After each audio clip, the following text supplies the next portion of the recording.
আজকের সবথেকে বড় খবর, সব জল্পনার অবশেষে তৃণমূল সুপ্রিমো মমতা বন্দ্যোপাধ্যায় বহরমপুর লোকসভা নির্বাচনের প্রার্থী ঘোষণা করলেন। বহরমপুর লোকসভা নির্বাচনে তৃণমূল প্রার্থী দেশের অন্যতম ক্রিকেটার ইউসুফ পাঠান।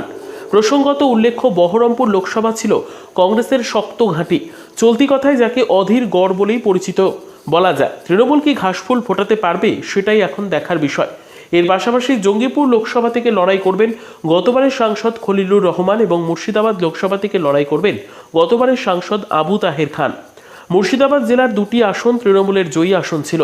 এবারে লোকসভা নির্বাচনে মুর্শিদাবাদ কি 3-3 হবে তৃণমূলের, সেটাই এখন দেখার। ব্যুরো রিপোর্ট, দিনরাত স্টার নিউজ। অভিষেক ববিরা অলরেডি তাদের কথা বলেছেন, বিভিন্ন সম্প্রদায়ের মানুষ তাদের কথা বলেছেন। আমি বারবার এক কথা বলবো না। আমার প্রথম কথা, গতকাল ইলেকশন কমিশনার একজন পদত্যাগ করেছেন। সংবাদপত্রে দেখলাম বাংলার ওপরে যথাচ্ছর সন্ত্রাস, বাংলার ওপরে জোর করে নির্বাচনী ফোর্সফুলি দখল করবার যে প্রচেষ্টা, কেন্দ্রীয় সরকারের লুট করবার যে প্রচেষ্টা তিনি মেনে নিতে পারেননি। তাকে আমরা মিটিং থেকে স্যালুট জানাই এবং মনে রাখবেন, প্রমাণিত হয়ে গেছে ইলেকশনের নামে কলঙ্ক। কেন্দ্রীয় সরকারের ভোটেরা আর কেন্দ্রীয় সরকারই ভোট পরিচালনা করছে। কখনো দেখেছেন? নিজের ল্যাজ নিজেই কাটছে।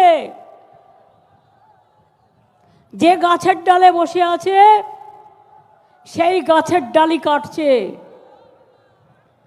গ্যারেন্টি কিসের গ্যারেন্টি? যে গ্যারেন্টির কোনো মূল্য নেই। 4 বছরে গ্যাসের দাম বেড়েছে কত? ওহে নন্দলাল, বলি বাহবা নন্দলাল, বিনা পয়সার চাল ফুটছে। 1000 টাকার গ্যাসে ফুটছে বিনা পয়সার চাল। বাহবা নন্দলাল। নির্বাচন আসলে 100 টাকা কমবে, আর নির্বাচন চলে গেলে 1000 টাকা বাড়বে। মনে রাখবেন, কেউ বলছে 2000 বাড়বে। 70,000 কোটি টাকা কামিয়েছে, পকেটে ভরেছে শুধু গ্যাসের দাম বাড়িয়ে।